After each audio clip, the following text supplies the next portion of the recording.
Welcome back, everyone. I love it, and it's about, if I remember it correctly, it's about the perception, what it means to be a woman in the UAE, and hilarious. the professional opportunities. And can you tell us a bit more about that? Because I know that a lot of our colleagues, friends from around the globe are watching this podcast, and then they're thinking, but how is it to be, a man or a woman in the UAE? And I'm just was reflecting on that content on LinkedIn that you created. Maybe you can tell us about, perceptions and reality from your first hand. If you are in Web3 and crypto space, don't take advice from consultants who are here not Web3 and crypto or Bitcoin natives. First of all, they don't know about the virtual assets laws. They don't know about our 5 virtual asset regulators. They don't know about the specialist requirements, the specialist KYC. I know you for quite a few years and always remember that you were very much present in Switzerland, and also now with the initiative that you're doing with regards to the strategic reserve, let's say like that, but also you are the pioneer in UAE. So how has this been for you in your career, in your professional life, having these kind of two hubs? Where do you see the bigger opportunity now? If I was an investment fund and I'm thinking to invest in a new project that also has a token, to be 100% sure that this token is legal, although they have their own legal opinion, maybe they need to use someone like you. We work with a lot of VCs for sure, and we work on the deal flow with them because before they invest, we do due diligence. We also do due diligence on the founders. Here, it is a true society where if you are smart and hardworking and you bust your behind, you can really go far, and I really like that in the UAE. Welcome back, everyone. Today we have an amazing guest from a legal profession, the First Lady on our podcast. It's a pleasure to welcome Irina Heaver, the managing partner of Neos Legal. And today we're going to have an amazing discussion about AI, intersection with crypto, law, legal profession, what's happening globally, what's happening in the UAE, what crypto companies are looking for and want to achieve in the UAE, and how the legal profession and our kind regulator is helping them. I am Anton Golub, and today I'm happy to be with my co-host, Dr. Demetrios Zamboglu, and I hope and I know you will enjoy the show. Awesome. And really great to have you here with us, Irina. And we had some very interesting discussions in preparation for the podcast. And I was just reflecting, the first time, when I asked you to join on our podcast, I think Bitcoin was hitting all-time high. Yeah. We were just laughing a few minutes ago how we are somewhere else. But what is all-time highs at that time? Maybe it was 110,000, I think, actually. And now we're significantly lower, let's say it like that. So you have been in the crypto industry for a long time. You have seen the cycles. How does the cycle look like to you now? How does it look like in the UAE, in Switzerland, where you spend a lot of time? To open up the discussion, how do you feel the vibe in the crypto industry with the corrections that we're having? Oh, the vibe is very negative, right? Okay. It's very negative. Everybody's freaking out. But I've never traded anything in my life. No Bitcoin, no crypto, not stocks, nothing. So I'm not a trader. So for me, if it goes to, I don't know, whatever number in fiat, it doesn't matter because I have so little respect for fiat in general, and so little, I honestly, I don't care what's the price of Bitcoin today. I have to consciously go and have a look to check it because I don't care. For me, price, I don't price Bitcoin in fiat. One Bitcoin is one Bitcoin for me. Okay. And that's an interesting thought, actually. But also one thing that you mentioned when we were preparing for the podcast is how much people are exposed to crypto, actually, to Bitcoin, right? And then the price somehow matters. I mean, I can also reflect on my side. I'm heavily invested into the industry. Whether you guys call Bitcoin maximalists? I'm not Bitcoin maxi, but I'm a big believer that the Bitcoin has a lot of value, actually. I'm a self confessed Bitcoin maxi. Oh, you're maxi. And it took me a lot of mistakes to get here. And I'm convinced that was the right decision. Okay. And you, Demetrios, you are less of a... I think I'm more of a Solana kind of maxi nowadays. For this cycle or in general? For this cycle, but I really like. I like all the top 10 or the top 5. I would say, not even the top 10s. Even XRP? Even XRP. Okay. So you flip flop with the market. The- Man with convictions, huh? I will answer this question. If the top 5 has always been the top 5. No, I think. absolutely not. What changed on the top? Remember 2017, Correct. Neo was top 5, right? Where is sure, Neo sure. now? If you look Correct. at the top 5 in 2017, or let's say 2016 and now, the only thing is remaining there is Bitcoin. Ethereum, no? Ethereum was launched 2015. Yes, Yeah. Ethereum Yes. was up there, top 2 for sure. But I actually agree with you, Irina. I have this screenshot that I took from many years ago, 2014. There were things like Fettercoin, you know. That was in the top. It was very unusual constellation. I will also tell to our audience this is not an Absolutely. investment advice. Very Please be careful. I think Irina was like, No, but I mean, if you study what is Bitcoin, Mhm. Yes. and once you understand it, you would be so convinced that there is no second best. And I completely agree with Michael Saylor. There is no second best. Mhm. But then, of course, it takes a while for some people to get there. Maybe some people don't get there. And it's okay because Yes. you get Bitcoin at the price you deserve. Yes. I agree on this, and I will circle back a bit what Anton was saying.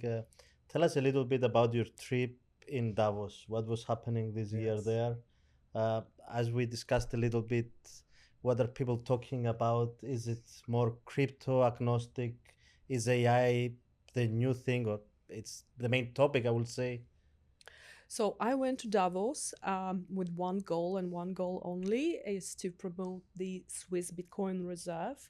At the moment, there is a voting happening. So, at the moment, there's a collection of signatures happening. We need to collect 100,000. The way the Swiss constitution is written, if you collect 100,000 signatures for anything, you can have a public referendum. Let's say we have a crazy idea. Let's everybody wear blue jackets on Fridays. If you collect 100,000 signatures from general population, then you can have a referendum, and you have 18 months for that. So at the moment, there's a collection of signatures happening to have a Swiss Bitcoin reserve, basically to mandate the Central Bank of Switzerland to put gold and Bitcoin on its reserve.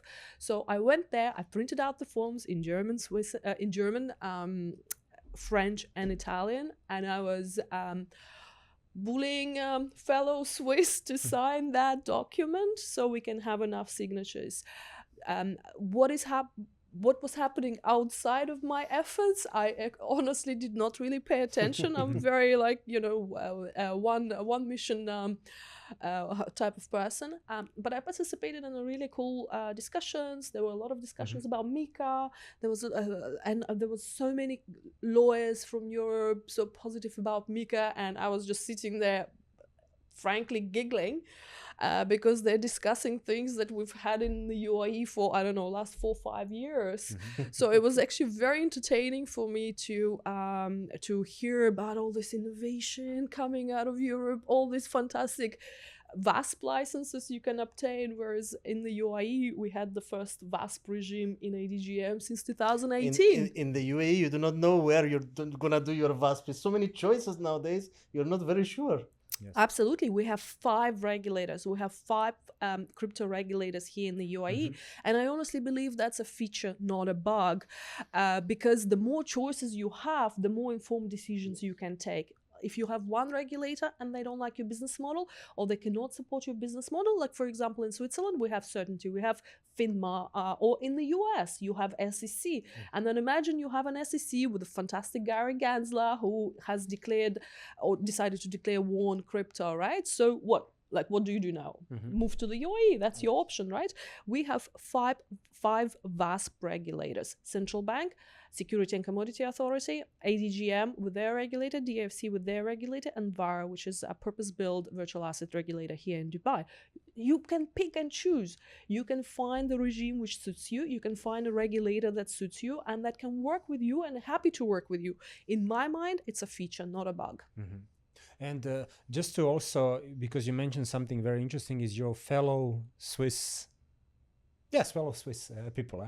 Wanted to I wanted to ask you. So you actually have this very unique understanding of you of regulation, because I mean, I know you for quite a few years and always remember that you were very much present in Switzerland, and also now with the initiative that you're doing with regards to the strategic reserve, let's say like that, but also you are the pioneer in UAE.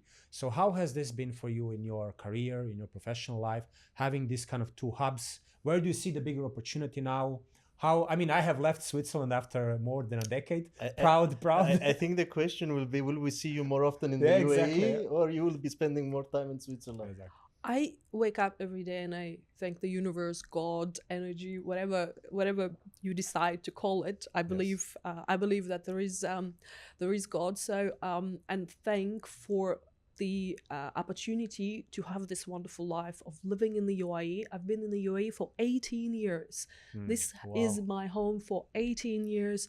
I'm blessed to have met my husband here, to make a family here. And I'm also blessed with an opportunity to call Switzerland home, to have a house there in beautiful Swiss Alps. So, and also I do a lot of work there in the Swiss Crypto Valley. I do a lot of work here in the UAE's, digital assets oasis. So I could not be happier. First of all, I love what I do. Secondly, I love UAE. I was very, very young lawyer when I arrived here. I was super naive and innocent, but the UAE has given me the opportunity that I would have never received in my native Australia, because there's so many more talented and, let's say, white old men in front of me as lawyers who would get those opportunities. Whereas UAE, they don't look at your age, they don't look at your gender, they do not look at your I was not born in Australia, I was born in Central Asia, right? So in Australia I was always like, my family immigrated to Australia when I was a wee kid, so I was always a bit of an outsider. Here it is a true society where if you are smart and hardworking and you bust your behind, you can really go far, and I really like that in the UAE. The first year that I arrived, I had to prove myself to my bosses. Of course, I was working for a national oil company. Of course, you have to prove yourself. But then once they see this person is capable, this person works hard, that's it. The world is your oyster.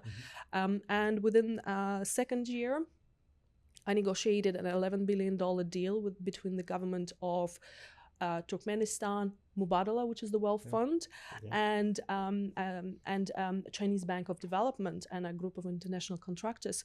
I was like 24 or something. So would any 24-year-old lawyer in Australia get this chance? No, not even the most genius one.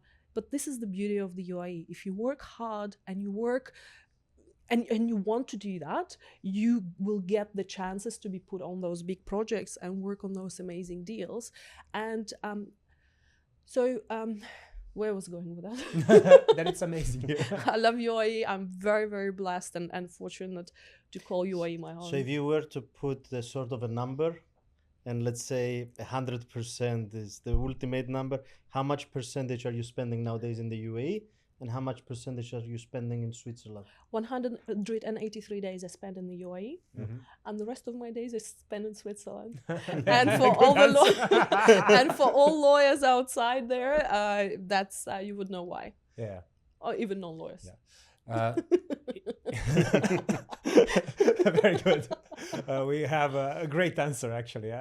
Irina, I love one of your posts on LinkedIn where you were disputing myths about the UAE. I love it, and it's about, if I remember it correctly, it's about the perception, what it means to be a woman in the UAE, and hilarious. The professional opportunities. And can you tell us a bit more about that? Because I know that a lot of our colleagues, friends from around the globe are watching this podcast, and then they're thinking, but how is it to be, a man or a woman in the UAE? And I'm just was reflecting on that content on LinkedIn that you created. Maybe you can tell us about, perceptions and reality from your first hand. It's actually really entertaining. It's 2025, and I still get asked when I'm in Europe. So I have family in Europe. I have family in North America, and also friends. And they ask me, I mean, you're a woman, you're a blonde woman living in the UAE. Are you even allowed to leave the house? Are you allowed to run business? No, actually, the question is like, how can you, as a white woman living in the UAE, how can you possibly run a business because you're not allowed to talk to men? And then I show them a picture where a president is shaking my hand, where one of the His Highnesses is shaking my hand, where the chairman of a central bank is shaking my hand. I was like, not only I'm allowed to talk to men, some of these men are my clients, and they not only I'm allowed to talk to them, but they actually have to listen to me. That's the funny thing. And there's a lot of misconception about the Middle East, and which is very unfortunate, because yes, Middle East is a little bit of difficult region. It's not homogeneous, right? Yes. If you're in the Middle East, it doesn't mean that everybody's the same or thinks the same. Yes, people speak Arabic as the language, but even the language itself has accents, right? Like try learning Egyptian and then speaking to Khaliji, you might have a little bit of an issue.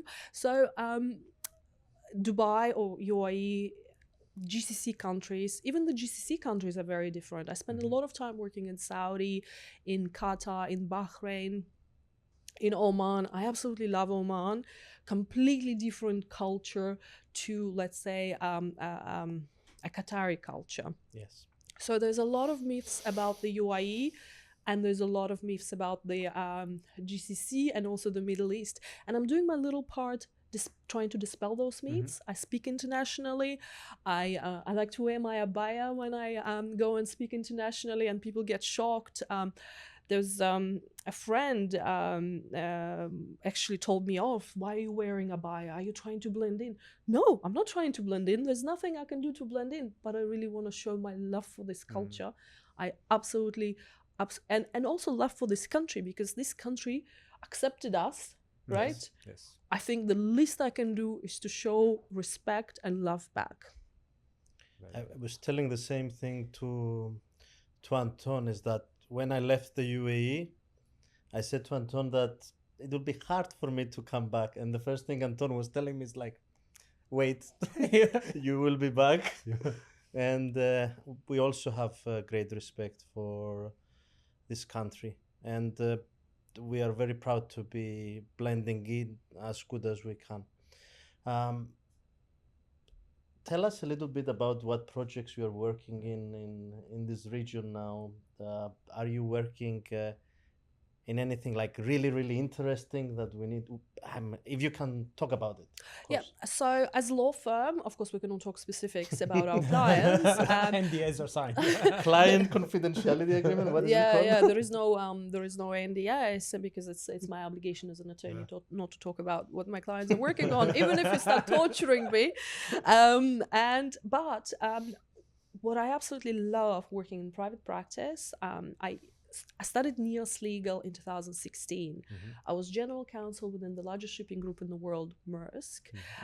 We did 80 billion a year as either revenue or profit. Please don't hold me to that. But also Maersk was the first, did the first blockchain project in 2014, 2015. And that's when I was completely convinced that blockchain is an interesting technology and I should dedicate myself to it. And I left in 2016 because I just couldn't sit in the boardroom another day and listen to planning a meeting, to have a meeting, to discuss an issue, but we need to have 55 meetings before that. So I left and established a firm. I only wanted to work with entrepreneurs, so I started working with tech entrepreneurs, and very, very quickly, my focus shifted because a lot of Bitcoin miners were coming in 2016. our electricity is very cheap, almost free if you're within a certain exemption or within a certain area. And I started working with Bitcoin miners. Then in 2017, I got really interested in Ethereum. I was completely convinced that smart contracts will disintermediate, will replace the lawyers, will replace the accountants. And I spent Ramadan. So Ramadan is incoming. It's my favorite month in the UAE. And I spent the entire Ramadan of 2017 teaching myself code Solidity, because I was completely convinced all the lawyers will be out of work and the smart contracts will replace us. You know, it's 2025 and I'm still doing, 150 hours a week. And maybe AI will replace it now.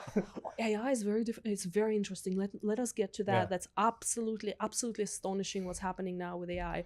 So, and then I supported a lot of ICOs. I supported a lot of projects building, blockchain technology, and still now we support a lot of DEXs.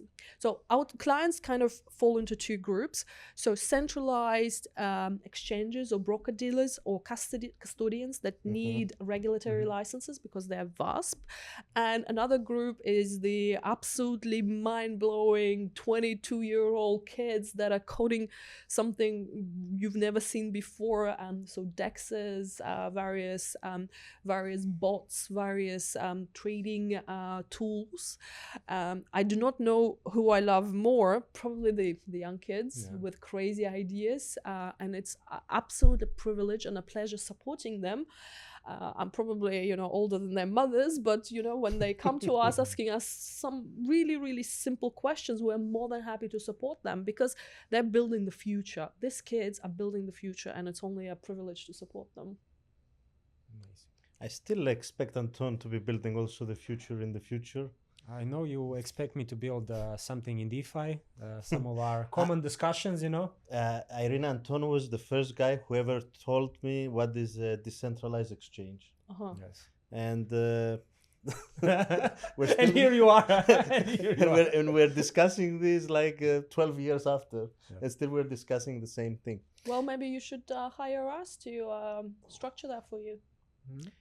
I think this will be this can be definitely a future project. I also believe in DEX, and I also believe we had a long discussion about should operations still be in department, or will you just need IT and marketing?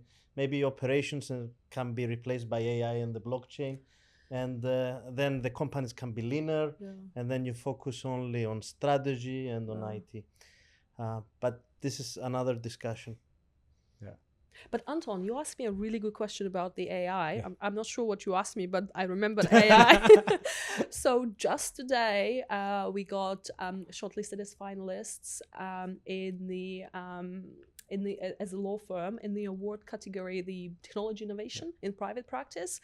And we got that for our work with building AI agents. So just like I thought smart contracts will disintermediate all the lawyers and we will get all out of work. Initially, I thought that AI will replace lawyers and I can finally sit on the beach and drink Prosecco and not be bothered. Count me in as well. Yes, but that's not going to happen. So we've built an AI platform. We incorporated 3 different open source LLMs. We've implemented RAG engine, and we've implemented and we started building AI agents on top of it. Because what does an AI agent do? Basically, let's use it very simple. For example, you want to ask something ChatGPT, you need to ask a correct question, right? Yep, prompt engineering. So once you build AI agents, all they do is really prompt engineer the database that we have. They query the database. So the AI agents that we built, and there are several steps, right? Because when you ask ChatGPT something, you ask them a question, you ask ChatGPT a question, you get an answer. Then you ask a question, then you need to clarify to get to the answer. So we don't use ChatGPT because that is not an open source LLM. We use Irina, can I ask you, why is the open source aspect so important for you? because we literally take it and implement it in our platform. Mm. So our platform is proprietary. It's Okay. mine. Nobody can access it, because if I ask a question how to do a VARA license, for example, how to obtain a VARA license for this particular client, and this is their business case, it stays on my server, which is in Switzerland. Like ChatGPT doesn't have an access to it. That's why. So this platform is proprietary. Yep. It's ours, first of all. Nobody has access to it except for internal people. And also, which is very important, like data protection, and also proprietary, that it has to be open source because we had to build it for our purpose. Because ChatGPT is not purpose built. It's a general Yes. LLM. Our LLM is purpose built for lawyers in Web3, crypto, and Bitcoin industry. So we fed our platform with information we need, all the laws and regulations in all the 60 jurisdictions that we work in, because we don't only work in the UAE, we work in 60 plus jurisdictions. So we had to feed it, and you cannot teach ChatGPT, right? Yeah. And also you use their interface. I needed interface how I need it, right? So we had to build it, and the only way you can do it is with open source LLMs. So back to AI agents. They're still hallucinating, so we still have to get better in prompting. We still need to get better in data, which is in there. In our platform, we have to feed it the correct data, and then you have to ask a correct question. Yes. Otherwise, shit in, shit out. You don't want that. Garbage in, garbage out. Yes. Exactly. So with the AI agents that we have, they are as good as a lawyer with 5 years of post-qualification experience, which is 5.5 years at the university, 2 years of practical training, then you get admitted, then 5 more years. So basically, Wow. a lawyer with 10 years of practice, or 10 years of like educational and work experience. So our AI agent is as good as that. So now I don't believe that AI will replace lawyers, but what I do think is that a lawyer with the correct AI tool and a knowledge how to use it will replace 500 lawyers. And I'm seeing it now. In order to write a legal opinion on a token, before you get listed on an exchange, you need to write a legal opinion. You need to go to a lawyer, get a legal opinion. So we are always very thorough, because I'm putting my name and putting my signature on it.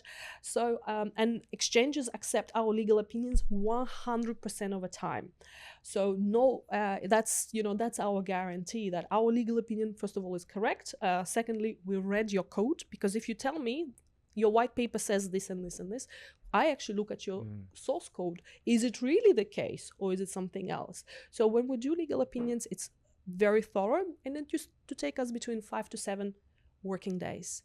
Now, with the AI agents that are ours, we can gather all the information, do all the analysis literally within 1 hour. Wow. And then, of course, a lawyer, a human lawyer, has to review, double check, triple check, but all the base work, all the mundane work, everything that would take the bulk of the time of researching and reading the terms and conditions, the white paper, the website review, the marketing material, because you might say you're not a security, but your marketing material is promising 30% return a year, for example. So our AI agents do that. Go into your Twitter and read that. Read all the information. So it is done literally within an hour. And then, of course, a human lawyer with understanding of the VASP laws, with understanding that, if AI is hallucinating or not, reviews that. So that's basically a 500x improvement on your time. So that's what I mean, that AI will not replace a lawyer, but a lawyer with the right AI tools and the knowledge how to use it, purpose-built tools, because you cannot use ChatGPT for this. You will be breaking a few laws yourself if you're a lawyer using ChatGPT for your client work. Then you will replace 500 lawyers. I was thinking a little bit deeper, like if I was an investment fund and I'm thinking to invest in a new project that also has a token, to be 100% sure that this token is legal, although they have their own legal opinion, maybe they need to use someone like you to make sure that, okay, it's audited, but is it okay? So you're like a sort of a verification for a project? We work with a lot of VCs for sure, and we work on the deal flow with them because before they invest, we do due diligence. We also do due diligence on the founders. We had a hilarious, remember the 22 bull market?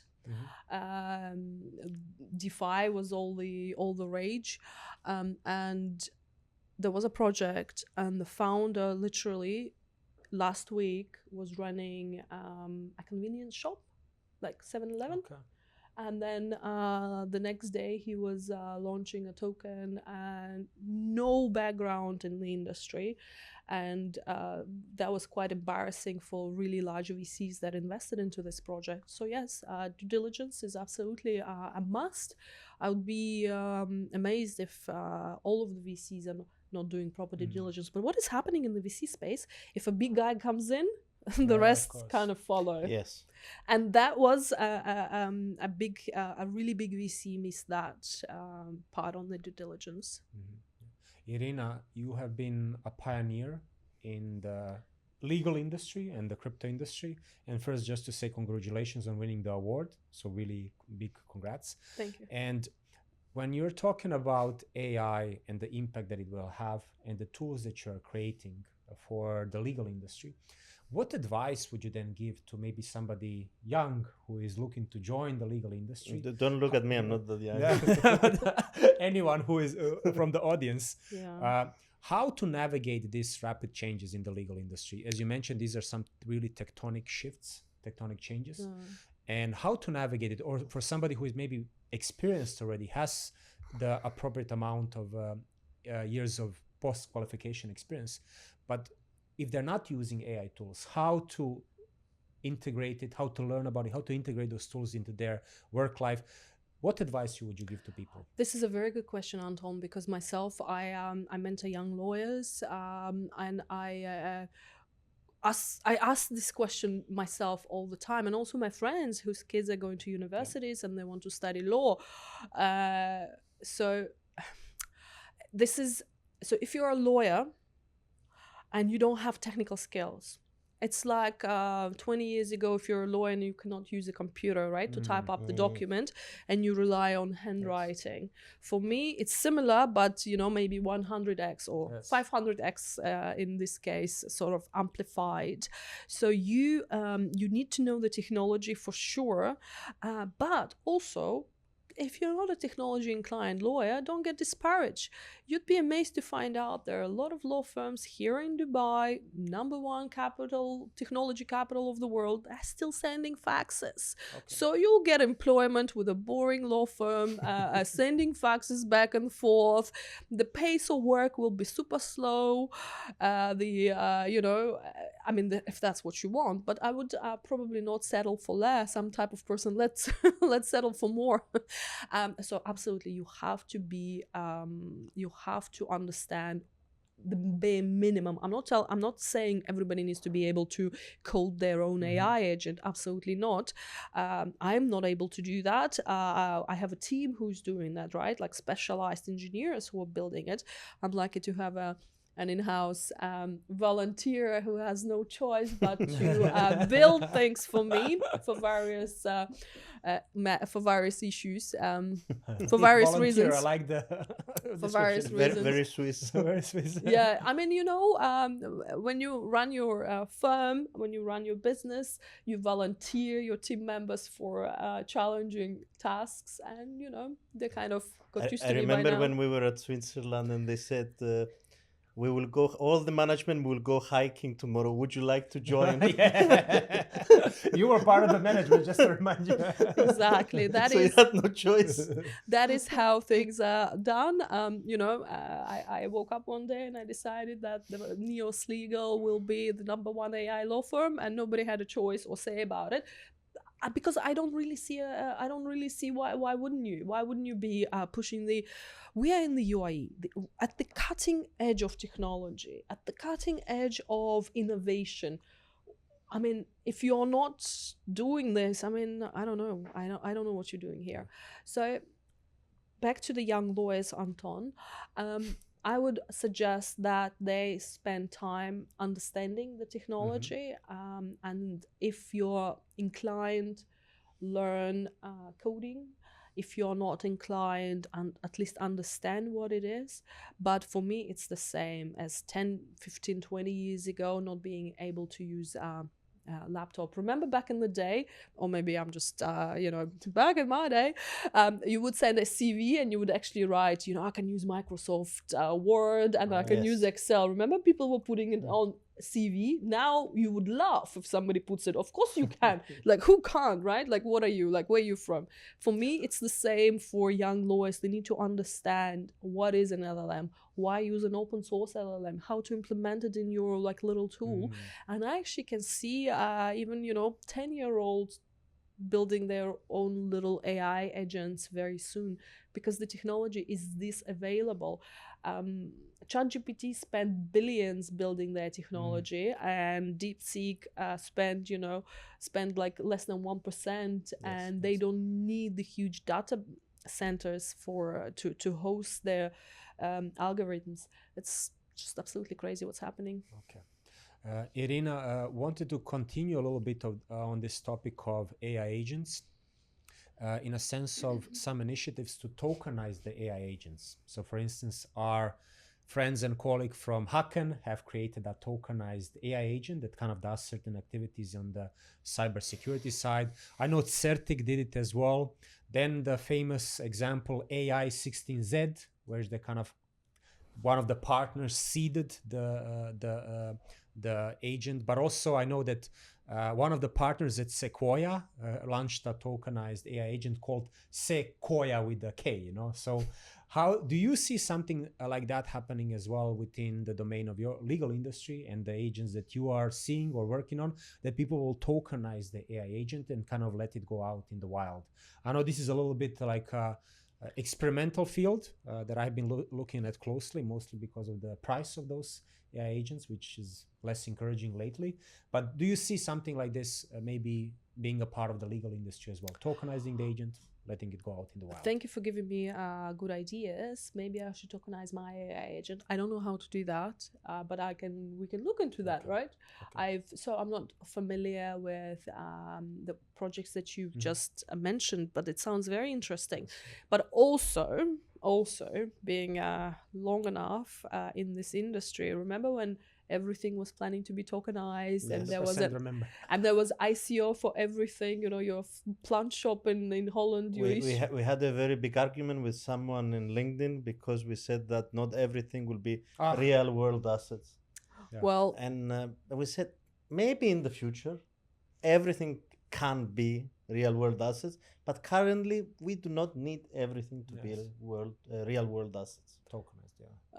So tokenization is a really funny thing. Remember back in 2018, 2018, everything would be tokenized and traded on blockchain, and the World Economic Forum said, trillions and trillions of gazillions will move on to blockchain, and the STOs died a peaceful death. Exactly. Yes. Now we have tokenization of real world assets, and again, BlackRock CEO that came out saying tokenization, everything will be tokenized and traded on blockchain. I mean, fantastic. Let people experiment. Let them try. I'm all for giving it a go. I'm quietly optimistic. I'm not loudly optimistic. I'm not promoting tokenization as an answer for everything, but some people are. So eventually it will happen. Eventually, but one day maybe. One day, it doesn't need to be immediate. But then that's my question for tokenizing AI agents. Did they tokenize it because they had a token and they had nothing to do with it because they issued that token in 2017 and people who bought it are now in minus 99% or whatever, right? Yes. So is that why they tokenized that AI agent, to create some sort of utility? So I'm that type of a skeptical person who wants to dig and understand why did somebody do that. Sure. I don't know. Maybe we should get Irina to check the white paper. How good these AI agents are. I will give it to the AI agent she created. Yes, I will take all these white papers. I'll feed it to my AI agent, and then you can rate them. And then my AI agent will tell me what they think about it. Definitely, Very good the AI agents that I'm looking at, the tokenized one, are in the experimental phase. So the main activity they do is, for instance, the AI 16Z. It has a bit of a portfolio, and he does some rebalancing of that portfolio or investment, let's call it like that. And also, maybe more important, more visible for most of the people, it tweets on X. So he makes content on X. This is how people kind of notice it. But I think you are right that most of the tokenized AI agents are very much in their experimental phase. My AI agent is a little bit sassy. I won't let it tweet. It would cause stir a bit of a. Well, But that's what X is all about, to be honest. Yeah.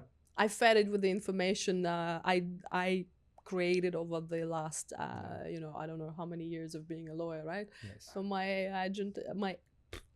AI agent is a little bit too sassy. Okay, fair point. Has no filter. Good. And I was going to ask even a simpler question is like, if you're a young entrepreneur and you want to find the ideal lawyer for the avenue you're going to be experimenting or the kind of business you will be building, and you're in the UAE, because we are in the UAE now, how do you find this kind of lawyer? You just do a Google search, you try to understand where the company should be incorporated first, and then from their kind of business association, you find who are there. What do you think is the easiest way to find the lawyer who can help your business if you're building up the business now? Just think. So legal services are very personal, right? Yes. You need to click with a person, first of all. Secondly, you need to have enough trust and respect for them to share the information and also listen to their advice, right? Yes. So imagine you're looking for a specialist doctor, right? Like Yes. your kidney is hurting. I don't know where kidney is or how it would hurt, but let's say your kidney is hurting and you live in the UAE and you're not a medical professional yourself. What would you do? First of all, you'll probably Google, my kidney is hurting, what shall I do? And then you get freaked out and start ordering funeral services, right? Because that's same with Start drinking. Yeah, that will not help. That will help a lot. So basically, and then you ask your friends who had a kidney that was hurting and what helped, and you get all sorts of crazy advice, and then you Yes. freak out even more. But then but then once you get the accumulation of a little bit of information, you start thinking, okay, you need to start dig through it, right? Okay, this is a little bit too crazy. This seems to be a bit normal. Okay, this guy, a friend of mine went to this doctor. Let me call them. But also at the same time, you start Googling, right? You'll find an article about a kidney and Yes. it's okay. This article makes sense. It's very normal, not crazy. Then you'll find, let's say, and then you see who wrote that article. You go and check the profile of that person, for example. You probably watch a podcast on kidney health, and then you see a doctor recommending It's taking a very good topic, blockchain and kidneys. Yes, yes. telling you to take a certain medication or certain vitamin, for example, right? So basically you start researching and then you call the clinics, ask questions, and whoever sounds reasonable and of course has the licenses, right? Like, for example, yesterday I was going to a clinic and the law is that the license needs to be prominently displayed, and they didn't have that. They were so sketchy about why they don't have it. Oh, we're just repainting the wall. And I went onto the Painting the wall. yeah, that was their answer. I went on the health authority website, and guess what? No license. No license. So this was just some undercover Russian clinic promising some, crazy health results. I left very soon. Does this happen in Dubai? For sure. It happens everywhere in the world. Some undercover professionals trying to cure your kidney. So the same with lawyers. First of all, find an article on your topic, but it has to be specialized, right? Like, for example, if you're opening a bakery, so there needs to be some specialized information about opening a retail shop, right? Because or if you're in Web3 and crypto space, don't take advice from consultants who are here not Web3 and crypto or Bitcoin natives. First of all, they don't know about the virtual assets laws. They don't know about our 5 virtual asset regulators. They don't know about the specialist requirements, the specialist KYC, ML requirements for WASPs, for example. Or if a lawyer says that they're DEX specialists, ask them what DEX they use. Just ask them a question. Mm. I'm building a DEX, right? So if a lawyer says, DEX is fantastic, my specialty. What DEX do you use? Or you're building a DAO. Ask them what DAOs they've built, what DAOs are they part of, what DAOs are they member of, or council member of. Just because that's normal, right? If you're saying you're a DAO specialist, it will be very weird if you're not part of at least 10 DAOs. Ask those questions, and also don't forget that the first consultation with a lawyer is always free, right? The first 20-30 minutes is always free. Schedule a consultation, talk to them, see if you like them. Maybe they're fantastic, they know their DEXs like nothing else, they live and breathe DEXs. But what if, I don't know, they smell, or what if you don't like them, or what if they are too aggressive or too nice for you? What if they're too you need to click with your with the person who, or with the group of people who are there to provide you personal advice. There were multiple times when we had very good, well-paying clients, but we had to part ways because we just could not provide them that personal advice anymore, because they were just not taking our advice. They were doing completely opposite. And what sort of lawyer am I? Like, why do you need me? You're paying me for my advice. You're paying me to make sure you don't go to prison. And then you do the exactly opposite of what we're telling you to do, the exactly opposite of what our legal opinion told you to do. So there were multiple clients where we had to say thank you very much. It's been an absolute pleasure, but we go that way, and we wish you all the best. We had this case in the past with some family friends, is they had high-up advisors from the best universities, from the best law firms. We're talking about Magic Circle now, and they were following blindly the advice, and the family almost lost all the assets. Again, the role of a president or a CEO is also to filter. 100%. Yes, because this is their job. 100%. I will tell you about the number one biggest law firm in the world with $3,000 hourly rate, and they were drafting something for a government client of mine, and the very first thing when we received that draft and when we opened it, my one of our junior lawyers who joined 2 years ago now, she started laughing, because the definition of a smart contract was, it's a contract which is drafted on blockchain. And I'm not joking. I wish I was. So my lawyers were laughing.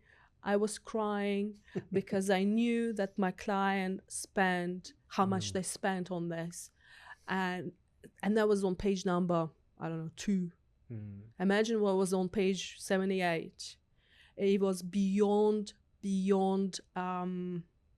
disappointing to see this from one of the major law firm names. So it doesn't matter how big the firm is, it's still the individuals who perform the work.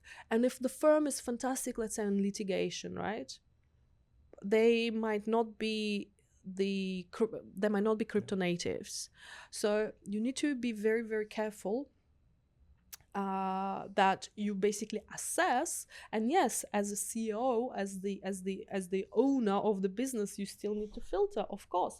So first of all, you need to hire correct consultants for the correct topic, and then of course you have to filter, because we're all humans. We can all hallucinate. Yes. Irina, we talked about AI, about crypto, about also AI replacing, or enhancing lawyers in the legal profession. And also we touched about on the UAE and how much we're proud to be part of the ecosystem. And I wanted to get your opinion and your insights about our regulator, VARA, one of the best regulators in the world. According to? Personal opinion by me. Personal opinion by me. So there's many companies that are coming here in the UAE to set up shop, to become regulated, conduct a regulated activity. There are also a lot of buzz in the industry that many of them are coming here. Having said that, if we go on the VARA website, there's a few companies here who either have a full license. There is a public register, but definitely 24. a few. 24. So definitely a disconnect from the rumors about the number of companies that are looking to acquire a license. So how do you see this opportunity, or maybe we can say a challenge? And what are your thoughts about, really, I think this is an amazing opportunity for the UAE. Everybody's coming here. We need to grab this opportunity. The key stakeholder there is also the regulator to enable that in a way defined by the laws and the regulations. How do you see this as an insider of the legal industry? So for the last, I've been a lawyer for 22 years, and for the last 22 years, I've been fighting with the governments, with the regulators, and giving them hard time. That's my full-time job, giving regulators and the governments and the authorities a hard time in order to further the interests of my clients, right? Back in the oil and gas industry, we would go in, talk to the regulator, to talk to the government, negotiate subsurface use agreements, then negotiate oil extraction rights, then negotiate oil transport rights, then negotiate tax exemptions. Then I would draft the laws for those tax exemptions. Then I would draft the laws for those oil export rights, and then I would sue the government because they never followed what the law I've drafted, They will never follow what you agreed. Yes. And then there is the change of government as well. And then there's a change of government every year or so. So we did have to sue the governments a few times, and regulators and the authorities. So I'm continuing my mission to support entrepreneurs, founders, and businesses, and lobbying for them with governments, with regulators in 60+ jurisdictions. And I always give regulator a hard time because it is my job. It is my job to further the interest of my clients. But I always give acknowledgement where acknowledgement is due, and I always take off my hat where it's due. And for me, VARA is one of those cases. It is very hard to be in the shoes of the first virtual asset regulator. They had no precedent. They had no regime to follow, right? Oh, SEC is doing a good job, let us follow that. No, they did not have that. They had maybe bad examples what not to do, probably the Malta, the blockchain island. Who remembers the blockchain island of 2018? Maybe they had that, I'm speculating. Maybe they had SEC doing nothing and suing people into oblivion. Maybe they had an example of, I don't know, there were only examples of what not to do, but there were no examples what to follow. So they had to create it from scratch. And they amended it a few times. They ironed out the kinks a few times. So it's the regulation is not set in stone. It needs alterations. So and yes, 24 VASPs are regulated and operating in the UAE, and that for me is not a small task. And the rumor has it that thousands and thousands of applications still in progress. The rumor has it that, just judging by the inquiries we receive probably 10 to 20 inquiries a week wanting to receive VARA VASP license. So we designed a deck that we send to people and say, this is what it takes to receive a VARA VASP license. Are you ready? Yay or nay? And guess what? 99% of the people are not ready because the requirements are not light requirements. They are there for a reason. You are regulated as a financial industry participant. Yes. And if you have a shop with a bunch of people who've never run a regulated business, you would never receive a full regulatory license for a good reason. You are entrusted with the assets of general population. Who wants to have an FTX collapse? Nobody. Who wants to have a Luna collapse? Nobody. And as a regulator, you definitely don't want to have it on your hands, right? You don't want to be responsible. You don't want to have one of your licensed entities causing a $40 billion wipeout from the market. No. How would you look people in the eyes tomorrow? That's firstly. And secondly, VARA is face of the industry for Dubai, for the UAE. How would that reflect Dubai as an emirate, UAE as a country, right? So they have this huge burden on their shoulders, and they, in my mind, they're doing a great job. Can they be faster in answering emails? For sure. Can they be more lenient with their rules? For sure. Can they be, more receptive to ideas, amendments? For sure. I mean, my wish list can be, 60 pages long. But who am I to tell the regulator what to do, how to do, and when to do that, right? They have this, at the end of the day, they're the ones who will have a hot potato in their hands if something goes wrong. You know, we can sit here and give people hard time 24/7, but that is you know, we are not the ones who will be responsible for sorting out the mess afterwards. So VARA is a great regulator, tough but fair. If anybody is interested to receive a full guide how to get a VARA license or what are the requirements required, I'm sure you'll be happy to put a link under the video. I'm very happy to send it to everyone because it actually lists like you need this and this, and then you can make a self-assessment. Actually, if you put the link under the video, we'll guarantee to the audience that the link will be there. Thank you. If you very send much, us the link, we will we'll put put it there. it there. We'll Thank promote you. it. And this information is for everyone, right? Like this is what you need to get a VARA license. Make a self-assessment. Are you ready? And if you're not ready, there are options. There are options out there. Maybe you can be a DEX. Maybe you can be a non-custodial solution. Maybe you can be like light touch regulations elsewhere. Maybe you can, you know, there's the options. VARA is not the answer for everyone. Absolutely not. VARA is the answer for the correct virtual asset services provider who is prepared to be regulated at that level and to that extent. There is a lot of false promises in the industry because many people they are selecting what they want to hear. So for example, if you want to do a VASP, custody VASP, or you want to do a broker dealer, people believe that they will just apply and in 3 months they will get the license. It's actually 2 months. 2 months. Yeah. encouraging. And then you go in the website and you say, okay, I have all the money in the world, let me buy one. And then you find out that nobody's selling Yes. because they're actually using their licenses and they are doing really pretty good. So it's a catch-22 kind of situation. Is it catch-22 or is it like get your ducks in the row and go and get your own license? Yes. Yes. You need to do the hard work. You need to do the hard work. That's the unfortunate part of it. Overnight success takes 10 years to build, huh? Yes. Irina, I think also for the audience, you know, we will promise to put the link at the video and also so people can get in touch with you. But also would maybe good to hear from our audience. Soon Ramadan is starting, so it's going to be a bit of a different vibe here in the UAE, religious time period.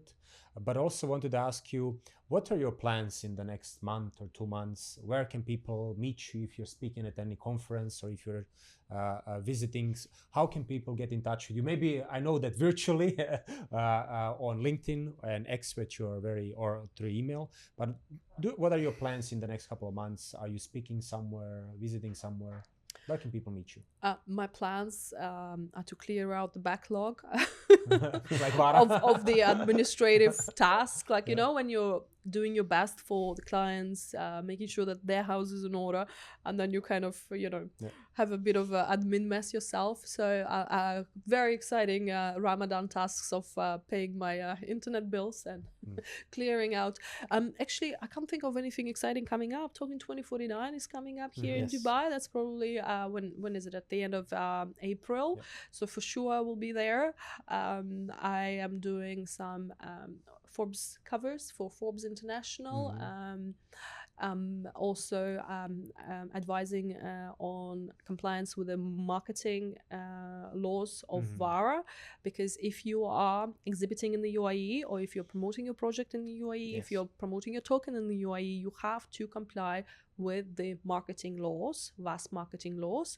If you're KOL doing YouTube videos promoting this or that token, you have to comply with the marketing laws. So that would be our tasks, making sure that this will be one of the webinars or something that you're going to do where people can join, or it might be a very nice webinar. Yes, That's a very good idea. I will join in. Yes. Really? Yes. Webinar on marketing laws? Yes. Really? Yes. Okay, I will host the webinar if you two promise to join. We will join. And then everybody else will be invited to join. What else? What else we're doing? That's it. Can't really think of anything more exciting. Awesome. What are you doing, Anton, during Ramadan?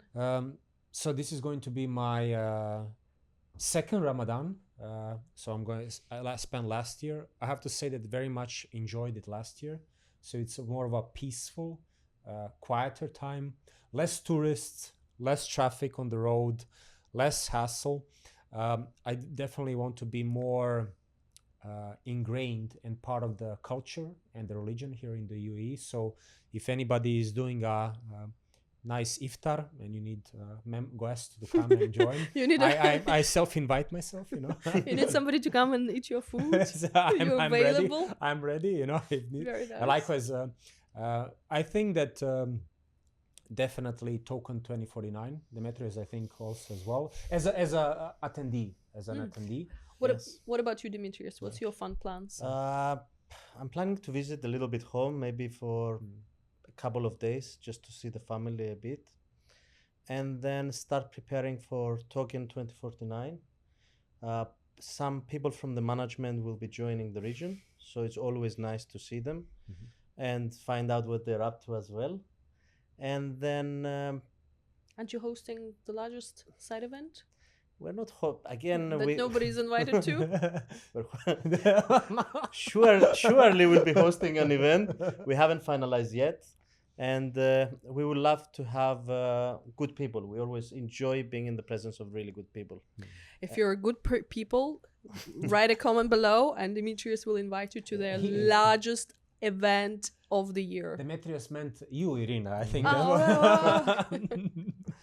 And apart from that, I would love to start a couple of initiatives. I'm thinking about creating maybe a white paper. Maybe Anton will be part of this as well, especially on the crypto liquidity aspect. And we're also planning to host some private events and also maybe a webinar. So the webinar idea is something also in my mind on the option side, on the digital option side, because it's complex products, as you can understand. Yeah. Fair enough, which I don't understand, and I'm not gonna pretend to understand, but I will attend your webinar. Awesome. You come to mine, I'll come to yours. Sounds great. Again, I will not be presenting the webinar in options, but I will find a specialist from our Chicago office that will be doing this. Awesome. Awesome. So, Demetrios, Irina, I think it was an excellent podcast. Really appreciate the discussion we had around many of the legal aspects of our industry. Previously, we had guests who were more on the trading side, investment side, blockchain side. Also, really appreciate that we had the first lady as a guest, and really wanted to thank you a lot. I personally thought it was an awesome discussion. I think we had a great vibe also. Yes. During Thank the you very podcast. much. And always happy to invite you again, perhaps in some months. I didn't want to say years, but some months, to invite you again and listen and hear more what you're working on. You're really a key stakeholder for the industry. I'll send my AI agent. And only if it's tokenized, then we can Okay. see. And maybe we will hint something that might happen in one of these big events. Maybe me and Anton will have a spot there, and we'll be having some industry leaders. So if this thing happens, for sure you will be in our podcast there. Podcast or event?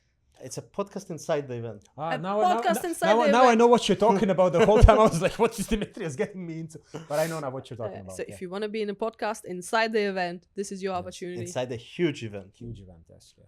So thank you. Awesome. We will have to see, wait and see. Yeah. Awesome. Yes.